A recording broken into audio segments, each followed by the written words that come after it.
High schools in the Valley are experiencing an official shortage due to berating by some parents, and Arizona Sports' Ron Wolfley shared his thoughts on the situation.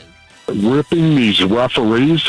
I mean, you got to be kidding me right now. Is that what it's come to? Is that who we are as a society? Has it gotten that bad? Yes, is the answer to that, and that's a shame, and it should be a blight to all of us. How do you solve this issue? I think what we have to do is we have to know what the reason is. Listen, I was a fanatic when my brother played high school sports. My youngest brother, Tom was as well, but I'm talking about my surviving brother, was a superstar in Southwest Florida. All Southwest Florida in football, all Southwest Florida in baseball, and a superstar on great teams. And we got into those games, man, and you argued calls and you booed and, every once in a while it's stuff. But I don't remember referees and umpires having to be escorted to their cars. What this is about losing the bigger picture.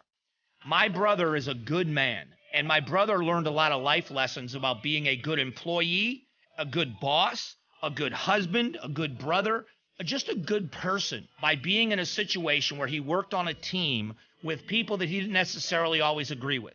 They worked for a common goal. They worked together, and those are the life lessons of sports at the high school level. The vast majority of kids who play high school sports never play a down of college sports, and an even smaller number of them ever play a down of professional sports either, or, an inning. So we should be teaching the life lessons. And one of the life lessons is you don't berate the people even when they make a mistake. You're going to run off these good people that are officiating. They don't make a whole lot of money. They do it because they love the games. And now you're taking the love away from them too. It's just a horrible way to behave, and I hope they will stop.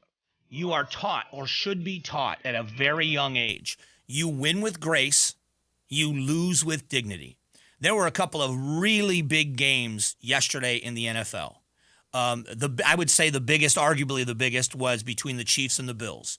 And two teams that are on fire. And it was a hard-fought game. And Buffalo went into Kansas City, and they won that game. And both teams were fired up. It was a contentious game, well played. And at the end, the two quarterbacks stood on the field and embraced each other. The coaches shook hands. A lot of the players from opposing teams got together and prayed on the field, some of them that pray after the games. And what it shows is sportsmanship. We're going to fight like crazy. In the NHL, it's one of the things I love the most. In a playoff series in the NHL, hockey and fighting, it's a big part of the game. They fight on the ice. They really go to town on each other on the ice, and they play a really tough series. But when the final goal is scored and the clock runs out, they line up, they shake each other's hands, and they do it every single time. And that is what sportsmanship is supposed to be. And if we don't teach kids those lessons at a young age, they grow up to be insolent adults. And I just hope it changes.